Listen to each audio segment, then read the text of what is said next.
शुरू करना है। बिस्मिल्लाहिर्रहमानिर्रहीम स्टूडेंट्स, आज हम लोग केमिस्ट्री का चैप्टर नंबर 4 स्टार्ट करते हैं।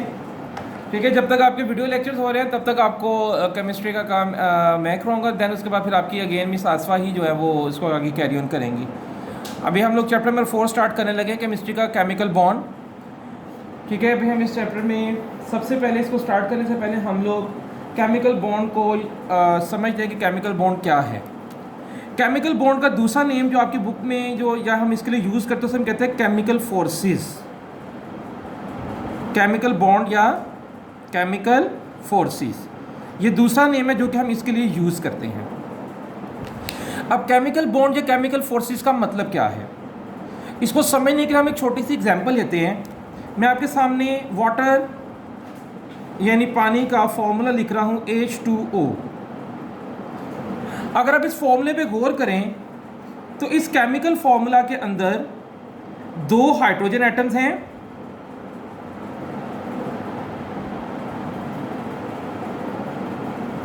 और एक एटम किसका है, ऑक्सीजन का।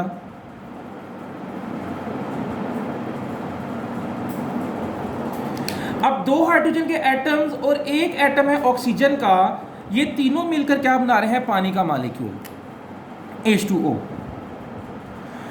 वो वाली फोर्सेस जो एटम्स को जोड़कर उन्हें मॉलिक्यूल में बांध देती हैं या मॉलिक्यूल बनाती हैं, उन फोर्सेस को हम क्या कहते हैं, केमिकल बॉन्ड कहते हैं। इसकी डेफिनेशन आपकी बुक में इंट्रोडक्शन के अंदर लिखी गई है चैप्टर नंबर 4 के। The forces responsible for the binding of the atoms together in a molecule are called chemical forces और द केमिकल बॉन्ड। क्या कह रहे हैं जी, वो वाली ताकतें जो एटम्स को जोड़कर मॉलिक्यूल बनाने का बायस बनती हैं उन्हें क्या कहते हैं, केमिकल बॉन्ड कहते हैं। अब केमिकल बॉन्ड की आगे बहुत से टाइप्स हैं जो हम आगे जाके डिस्कस करेंगे फर्दर, लेकिन यहाँ पर प्राइमरीली उन्होंने आपको जो केमिकल बॉन्ड का कॉन्सेप्ट दिया है वो क्या है कि केमिकल बॉन्ड फोर्सेस का नेम है। कौन सी फोर्सेस का नेम है, ऐसी फोर्सेस को केमिकल बॉन्ड कहा जाता है जो फोर्सेस मॉलिक्यूल्स बनाने के लिए एटम्स को एक दूसरे के साथ जोड़ देती हैं। जैसे कि यहाँ पर 2 हाइड्रोजन एटम एक ऑक्सीजन एटम के साथ जो है वो जुड़ गए। इससे पहले कि हम केमिकल बॉन्ड को डिस्कस करें, यहाँ पर एक छोटा सा क्वेश्चन है जिसका आंसर आपको मिलना बहुत ज़रूरी है कि why do atoms form chemical bond. Atoms chemical bond क्यों बनाते हैं, ये क्वेश्चन बहुत अहम है कि एटम्स केमिकल बॉन्ड क्यों बनाते हैं। यानी जब हमने आपको कहा जी कि केमिकल बॉन्ड बनाते हैं जी, एटम्स एक दूसरे के साथ जुड़ते हैं, मॉलिक्यूल बनाते हैं, और वो केमिकल बॉन्ड किस लिए जुड़ते हैं। अब नेक्स्ट क्वेश्चन ये राइज होता है कि आखिर एटम्स मॉलिक्यूल बनाने के लिए एक दूसरे के साथ जुड़ते क्यों हैं, यानी कि वो केमिकल बॉन्ड क्यों बनाते हैं। इस सवाल का जवाब हमें सबसे पहले तलाश करना चाहिए। अच्छा जी, इससे पहले आप लोगों ने चैप्टर नंबर 2 में 2 रूल्स पढ़े थे, डुप्लेट रूल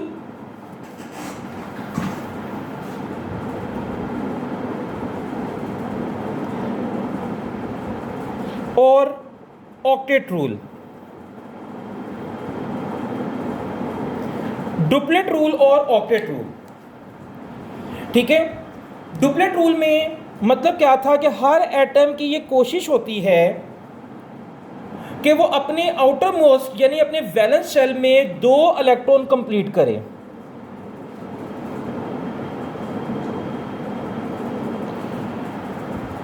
तो वो कुछ एटम्स ऐसे हैं जो कि अपने वैलेंस शेल में 2 इलेक्ट्रॉन पूरा करना चाहते हैं। इस रूल को हम क्या कहते हैं, डुप्लेट रूल। और कुछ एटम्स ऐसे हैं जो अपने आउटर मोस्ट यानी अपने वैलेंस शेल में 8 इलेक्ट्रॉन पूरा करना चाहते हैं।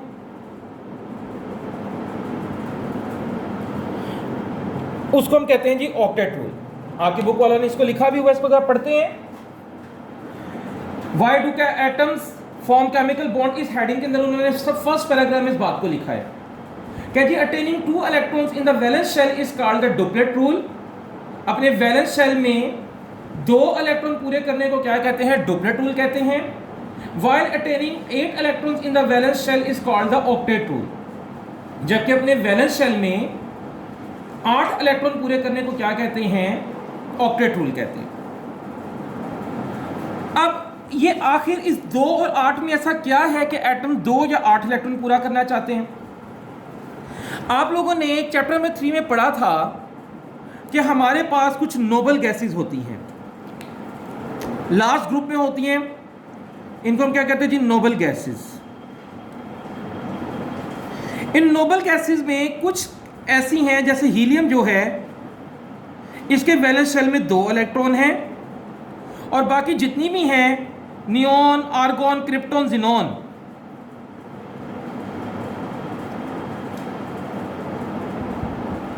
इन सब के वैलेंस शेल में 8 इलेक्ट्रॉन हैं। तो नोबल गैसेस के वैलेंस शेल में या 2 इलेक्ट्रॉन होते हैं या 8 इलेक्ट्रॉन होते हैं। इन नोबल गैसेस का दूसरा नेम आपने पढ़ा था इनर्ट गैसेस, यानी ये किसी दूसरे के साथ बहुत कम रिएक्शन करती हैं या बिल्कुल ही नहीं करती हैं। ऐसा क्यों है? ऐसा इसलिए है कि इनके वैलेंस शेल में इलेक्ट्रॉन जो है वो कंप्लीट हैं। अब बाकी इलेक्ट्रॉन क्यों बॉन्ड बनाते हैं, क्यों रिएक्शन करते हैं? हर वो एटम जिसके वैलेंस शेल में 2 या 8 इलेक्ट्रॉन नहीं है वैलेंस शेल में, उसकी ये ख्वाहिश होती है कि वो अपने वैलेंस शेल में या तो 2 इलेक्ट्रॉन कर ले या 8 इलेक्ट्रॉन पूरे कर ले, जो वो इजीली कर सकता है। वो आगे जाके हम आपको कॉन्सेप्ट, ये भी मैं आसान जुबान में आपको कह रहा हूँ, आगे जाके हम इसको इंशाल्लाह मजीद क्लियर करेंगे। यानी कि एटम्स की ये कोशिश है कि अपने वैलेंस शेल में या तो 2 इलेक्ट्रॉन पूरे कर लें या अपने वैलेंस शेल में 8 इलेक्ट्रॉन पूरे कर लें।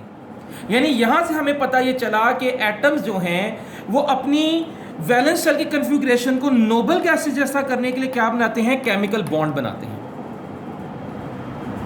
यहाँ पर हमने पहले क्वेश्चन का आंसर ढूंढा है कि why do atoms form chemical bond. तो एटम्स इसलिए केमिकल बॉन्ड बनाते हैं ताकि वो अपने वैलेंस शेल की जो इलेक्ट्रॉनिक कन्फिग्रेशन है उसको कैसा कर लें, नोबल गैसेस जैसा कर लें। नोबल गैसेस जैसा क्यों कर लें? क्योंकि नोबल गैसेस के जो एटम्स हैं वो स्टेबल कंसिडर किए जाते हैं, और हर इंसान की ये ख्वाहिश होती है, जैसे हम इंसान हैं, हमारी ये ख्वाहिश होती है कि हम स्टेबिलिटी की तरफ मूव करें, बेहतर से बेहतर की तरफ मूव करें। इसी तरह एटम्स की भी ये ख्वाहिश होती है कि वो भी क्या करें, स्टेबल हो जाएं।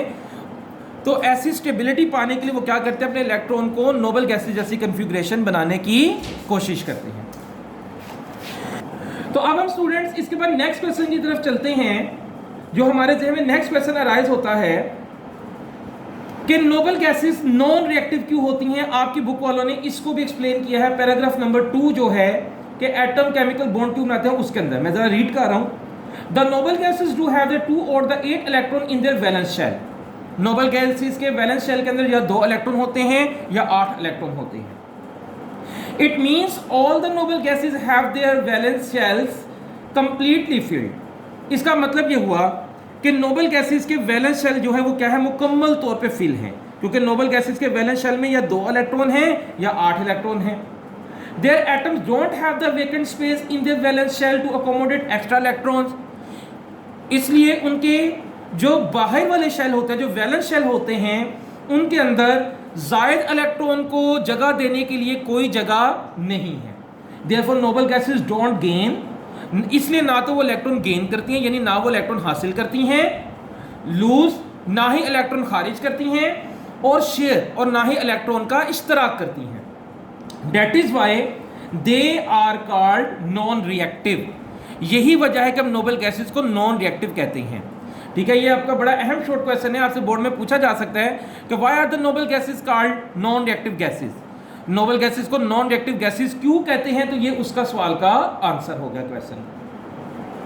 अब हम आगे चलते हैं कि जी आपसे वो पूछ सकते हैं कि एटम्स क्यों नोबल गैस की इलेक्ट्रॉनिक कन्फिग्रेशन हासिल करना चाहते हैं।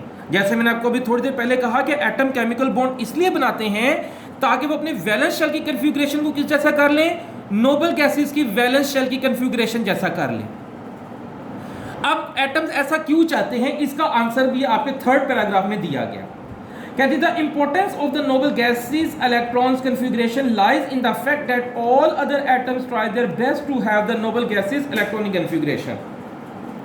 कह रहा जी नोबल गैस की कन्फिग्रेशन की अहमियत यह है कि दूसरे तमाम एटम जो चाहते हैं कि उनकी वैलेंस शेल की इलेक्ट्रॉनिक कन्फिग्रेशन भी कैसी हो जाए, नोबल गैसेस जैसी हो जाए। For this purpose atom combine with one and other, atom एक दूसरे के साथ जुड़ते हैं, which is called the chemical bond, और इसी को हम क्या कहते हैं, केमिकल बॉन्ड कहते हैं। In other words, the atoms form chemical bond to achieve stability by acquiring inert gas electronic configuration. दूसरे अल्फाज में हम ये कह सकते हैं कि एटम्स नोबल गैस की कन्फिग्रेशन इसलिए हासिल करना चाहते हैं, किस मकसद के लिए? टू अचीव स्टेबिलिटी, ताकि उन्हें क्या मिल जाए? स्टेबिलिटी मिल जाए, वो क्याम पजीर हो जाए। तो क्याम पजीर होने के लिए, अपने आप को स्टेबल करने के लिए एटम्स क्या करते हैं? इलेक्ट्रॉनिक नोबल गैस की इलेक्ट्रॉनिक कन्फिग्रेशन हासिल करते हैं। और नोबल गैस की इलेक्ट्रॉनिक कन्फिग्रेशन हासिल करने के लिए वो क्या करते हैं? अपने एटम्स को या तो खारिज करते हैं, या अपने एटम्स को जज्ब करते हैं, या अपने इलेक्ट्रॉन्स का इश्तराक करते हैं। यानी इस तरह से हमारे पास 3 टोटल मेथड आ गए नोबल गैस जैसी इलेक्ट्रॉनिक कन्फिग्रेशन बनाने के लिए। कौन कौन से? पहला मेथड कौन सा है? आपकी बुक में उन्होंने बारी बारी एक्सप्लेन भी किया नीचे, मैं भी वो पढ़ता हूं बाद में। कहते हैं an atom can accommodate 8 electrons in its valence shell in the 3 ways. 3 तरीकों से एटम अपने वैलेंस शेल में इलेक्ट्रॉन्स को पूरा करता है। कैसे? सपोज एक एटम है, उसके वैलेंस शेल में है 5 इलेक्ट्रॉन्स। वैलेंस शेल में कितने इलेक्ट्रॉन्स हैं स्टूडेंट्स? 5। अब इसको इन 5 इलेक्ट्रॉन्स को 8 इलेक्ट्रॉन्स बनाने के लिए कितने इलेक्ट्रॉन्स की जरूरत है? 3 इलेक्ट्रॉन्स की जरूरत है। अब ये कोई ऐसा एटम तलाश करेगा, कोई एक एटम या एक से ज्यादा एटम तलाश करेगा जहां से इसको ये 3 इलेक्ट्रॉन मिल जाए। या तो इसको ये 3 इलेक्ट्रॉन मुकम्मल तौर पे मिल जाए, या उन 3 या ये किसी के साथ अपने 3 इलेक्ट्रॉन की शेयरिंग कर ले। ठीक है स्टूडेंट्स? तो ऐसे तमाम एटम्स जिनके वैलेंस शेल में 5 या 5 से ज्यादा इलेक्ट्रॉन होते हैं, जैसे अगर 5 है तो उसको मजीद कितने इलेक्ट्रॉन चाहिए? 3। 6 है तो इसे मजीद कितने चाहिए? 2। 7 है तो इसे मजीद कितने चाहिए? 1। तो ऐसे तमाम एटम, ऑल दोज एटम्स, वो तमाम एटम्स जिनके वैलेंस शेल में 5 या 5 से ज्यादा इलेक्ट्रॉन होते हैं, वो इलेक्ट्रॉन को क्या करते हैं? हासिल करना चाहते हैं। जो इलेक्ट्रॉन कम है वो किसी दूसरे से लेना चाहते हैं। अब आप ये देखिए, आपको ये बात पता है कि जब भी कोई एटम इलेक्ट्रॉन जज्ब करता है तो वो क्या बनाता है? नेगेटिव आयन बनाता है। फिर दूसरी कंडीशन क्या हो सकती है? ये तो केस नंबर 1 आपने पढ़ा। केस नंबर 2 ये हो सकता है कि कुछ एटम्स ऐसे हों, जैसे एक एटम है, उसके वैलेंस शेल में है 3 इलेक्ट्रॉन्स। अब इसको अपने 8 इलेक्ट्रॉन पूरे करने के लिए मजीद 5 इलेक्ट्रॉन चाहिए। अब इसको कोई भी 5 इलेक्ट्रॉन नहीं देगा, तो ये क्या करेगा? बजाय 5 इलेक्ट्रॉन लेने के, ये अपने ये जो 3 इलेक्ट्रॉन है, इन 3 इलेक्ट्रॉन को क्या करेगा? खारिज कर देगा। जब ये 3 इलेक्ट्रॉन को खारिज करेगा तो उसका ये वाला शेल ही खत्म हो जाएगा, और जो शेल के नीचे वाला शेल होगा उसके अंदर तो पहले ही 8 इलेक्ट्रॉन होंगे। क्योंकि आपको ये बात पता है, आपने ये पढ़ा था इलेक्ट्रॉनिक कन्फिग्रेशन के आर्टिकल में कि हर एटम जो है किसी अगले शेल में इलेक्ट्रॉन उस वक्त जाते हैं जब पहला इलेक्ट्रॉन कंप्लीट हो चुका होता है। नॉर्मल एलिमेंट्स की बात कर रहा हूं, ट्रांजिशन एलिमेंट्स की नहीं। तो वैलेंस शेल में जब वो 3 इलेक्ट्रॉन है, जब उन 3 इलेक्ट्रॉन को खारिज कर देता है तो ये शेल खत्म हो गया, तो उससे जो नीचे वाला शेल होगा वो पहले ही कंप्लीट होगा। यानी या तो उसमें 2 इलेक्ट्रॉन होंगे या उसके अंदर क्या होंगे? 8 इलेक्ट्रॉन होंगे। जैसे हम एक छोटी सी मिसाल लेते हैं, हमारे पास एक एलिमेंट है लिथियम। लिथियम का एटॉमिक नंबर होता है 3। अब मैं अगर इसका शेल बनाऊं तो लिथियम के पहले शेल में होते हैं 2 इलेक्ट्रॉन और दूसरे शेल में होते हैं 1 इलेक्ट्रॉन। अब लिथियम को अपना वैलेंस शेल अगर मुकम्मल करना है तो इसको 7 इलेक्ट्रॉन चाहिए। अब कोई भी इसको 7 इलेक्ट्रॉन नहीं दे रहा, तो लिथियम क्या करेगा? वो अपना ये वाला 1 इलेक्ट्रॉन भी खारिज कर देगा। जब अपना ये वाला 1 इलेक्ट्रॉन खारिज करेगा तो देखेंगे कि ये वाला शेल क्या है? खत्म हो जाएगा। तो पीछे क्या बचा? ये जो दूसरा शेल बचा है इसमें कितने इलेक्ट्रॉन है? 2 इलेक्ट्रॉन। तो हर एटम ये चाहता है कि वो या तो 2 इलेक्ट्रॉन हासिल कर ले या 8 इलेक्ट्रॉन हासिल कर ले। तो यूं लिथियम क्या हो गया? आपने पढ़ा है कि जब भी कोई एटम अपने इलेक्ट्रॉन खारिज करता है तो वो उसके ऊपर पॉजिटिव चार्ज आता है, जितने इलेक्ट्रॉन खारिज करेगा उतना पॉजिटिव चार्ज। एक इलेक्ट्रॉन खारिज किया तो क्या बन जाएगा Li+1, तो लिथियम क्या बन गया Li+1। तो लिथियम Li की शक्ल में स्टेबल नहीं है, लेकिन Li+1 की शक्ल में अपने आयनिक फॉर्म में क्या है, वो स्टेबल है। ठीक हो गया स्टूडेंट यहां तक। तो अब यहां पर आपकी बुक वालों ने भी इन वेज को डिस्कस किया है।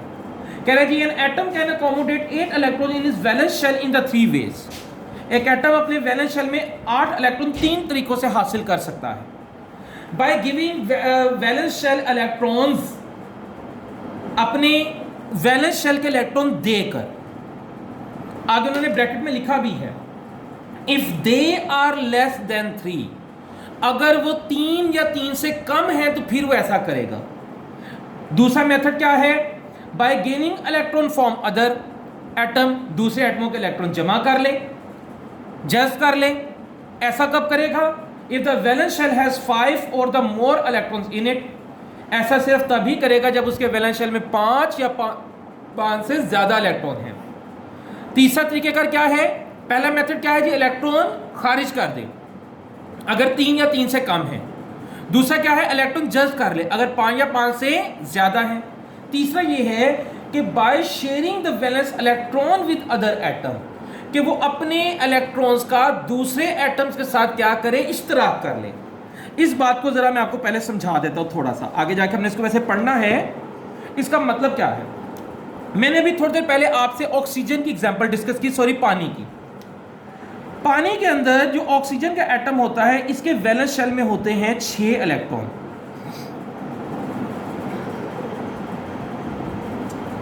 अब ऑक्सीजन क्या करती है, ऑक्सीजन को 2 इलेक्ट्रॉन मजीद चाहिए। ऑक्सीजन क्या करती है, अपना 1 इलेक्ट्रॉन शेयर करती है एक हाइड्रोजन के साथ। हाइड्रोजन के वैलेंस शेल में होता है 1 इलेक्ट्रॉन, और अपना 1 इलेक्ट्रॉन शेयर करती है किसके साथ, दूसरी हाइड्रोजन के साथ।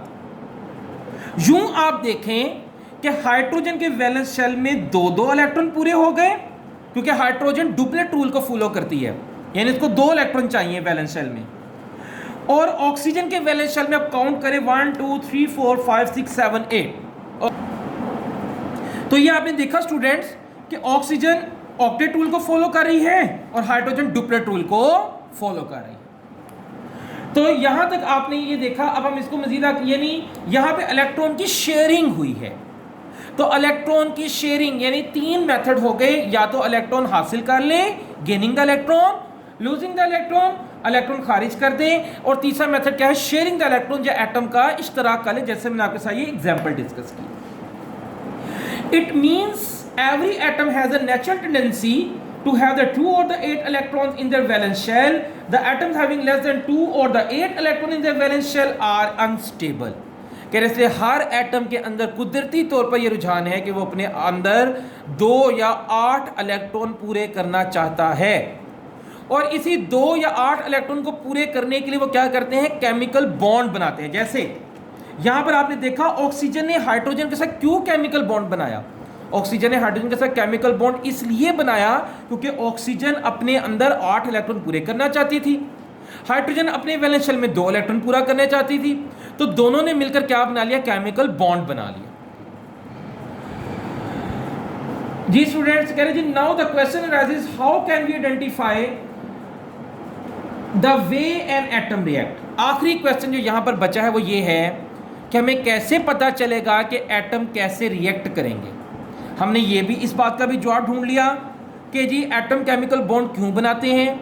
हमने इस बात का भी जवाब ढूंढ लिया स्टूडेंट्स कि नोबल गैसेस क्यों नॉन रिएक्टिव हैं।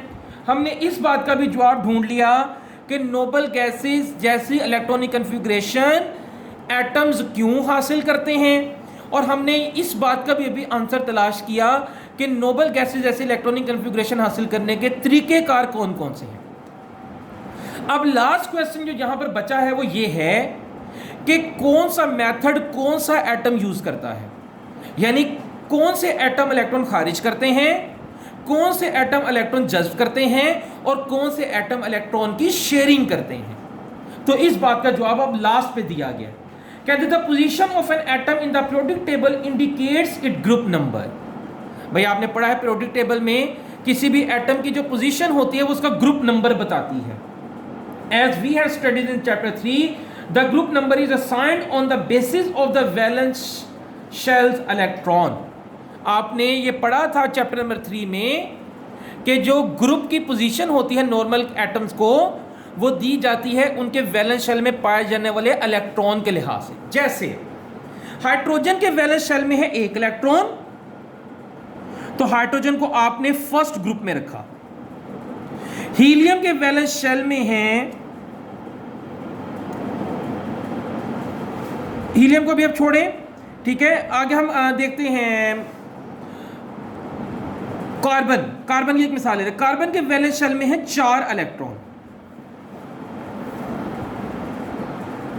तो कार्बन को आपने, अच्छा जब आप ग्रुप नंबर 2 क्रॉस कर जाते हैं ना, तो ग्रुप नंबर 2 और ग्रुप नंबर 12 के जो 12 तक है, यानी 3 से लेकर 12 तक के जो ग्रुप हैं, ये हमने स्टूडेंट्स रखे हैं ट्रांजिशन एलिमेंट्स के लिए।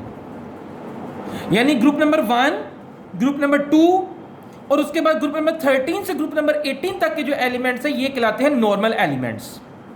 तो इसलिए हम जब कार्बन की बात करते हैं, इसमें 4 इलेक्ट्रॉन हैं, लेकिन हम इसको ग्रुप नंबर 4 में नहीं रखेंगे, बल्कि ग्रुप नंबर 14 इसको हम लिखेंगे। सल्फर के वैलेंस शेल में 6 इलेक्ट्रॉन हैं, मैं इसको ग्रुप नंबर 6 नहीं कहूंगा, मैं इसको ग्रुप नंबर 16 कहूंगा। ठीक होगी बात। इसी तरीके से आप देखिए कैल्शियम के वैलेंस शेल में 2 इलेक्ट्रॉन हैं, तो इसको मैं कहूंगा ग्रुप नंबर 2। यानी 3 से लेकर जो 12 तक के ग्रुप हैं, ये ट्रांजिशन एलिमेंट के लिए मखसूस हैं, और group number 1, group number 2, group number 13, 14, 15, 16, 17 और 18, ये वाले जो ग्रुप हैं, ये क्या हैं? नॉर्मल एलिमेंट्स हैं। यानी ग्रुप नंबर 1 में जो एलिमेंट्स हैं, उनके वैलेंस शेल में 1 इलेक्ट्रॉन है। ग्रुप नंबर 2 में जो इलेक्ट्रॉन एटम्स हैं, उनके वैलेंस शेल में 2 इलेक्ट्रॉन्स हैं। जो ग्रुप नंबर 13 में है, उनके वैलेंस शेल में 13 इलेक्ट्रॉन नहीं है, बल्कि उनके वैलेंस शेल में 3 इलेक्ट्रॉन्स हैं। ग्रुप नंबर 14 वालों के वैलेंस शेल में 4 इलेक्ट्रॉन्स हैं। ग्रुप नंबर 15 के वैलेंस शेल में 5 इलेक्ट्रॉन हैं। 16 के वैलेंस शेल में 6 इलेक्ट्रॉन्स हैं। इसी तरह ही आगे बढ़ेंगे। तो यहां पर आपने देखा, जो उन्होंने लिखा है कि पीरियोडिक टेबल में जो ग्रुप है, ये किसी भी एटम के वैलेंस शेल में पाए जाने वाले इलेक्ट्रॉन्स की तादाद को जाहिर करता है। कहते हैं for example group number 1 has only 1 electron in its valence shell and the group number 17 has 7 electron in its valence shell. कह रहा है ग्रुप नंबर 1 के वैलेंस शेल में सिर्फ 1 इलेक्ट्रॉन है, और ग्रुप नंबर 7 के वैलेंस शेल में 17 के वैलेंस शेल में 7 इलेक्ट्रॉन है। Mode of reaction of an atom depends upon its number of the valence shell it electrons। कह रहे हैं जी कोई एटम किस तरह रिएक्ट करेगा, इस चीज का ताल्लुक है उसके वैलेंस शेल में पाए जाने वाले इलेक्ट्रॉन की तादाद पर। यानी कि वो इलेक्ट्रॉन खारिज करेगा, इलेक्ट्रॉन हासिल करेगा, या इलेक्ट्रॉन की शेयरिंग करेगा, इस चीज का ताल्लुक किसके साथ है कि उसके वैलेंस शेल में कितने इलेक्ट्रॉन्स हैं। और हमारे अगले पूरे चैप्टर की डिस्कशन इसी के ऊपर है कि कौन क्या करता है, कोई एटम इलेक्ट्रॉन खारिज करेगा, जज्ब करेगा या शेयर करेगा, उसी की बेस पे उसके बॉन्ड्स बनेंगे। यानी हमने इलेक्ट्रॉन की बॉन्डिंग को भी, केमिकल बॉन्डिंग को भी हमने जो डिवाइड किया वो इसी बेसिस पे डिवाइड किया है, जो कि हमने कल से स्टार्ट करनी है। आज का हमारा जो आर्टिकल था स्टूडेंट्स, वो बिल्कुल बेसिक आर्टिकल था। इसके बाद आप लोगों ने स्टूडेंट क्या करना है, आगे केमिकल बॉन्ड की डेफिनेशन लिखी गई अगले पैराग्राफ पे, फिर वो डेफिनेशन आपने अगेन रीड करनी है। आर्टिकल नंबर 4.2 की बात कर रहा हूँ, ठीक है। उसके नीचे उन्होंने ऑक्टेट टूल की डेफिनेशन लिखी है, साथ में उसकी एग्जांपल्स दी हैं, आपने वहां से वो डेफिनेशंस करनी है। और देन आप जब आ जाएंगे 4.2 आर्टिकल के अंदर, उसमें यहां तक बस आपने करना है जी, यहाँ पे जहाँ पे ये उन्होंने ऑक्टेट टूल और डुप्लेट टूल की डेफिनेशन लिखी है। इसके बाद हम कल से इंशाल्लाह स्टार्ट करेंगे types of the chemical bond. Okay student, take care.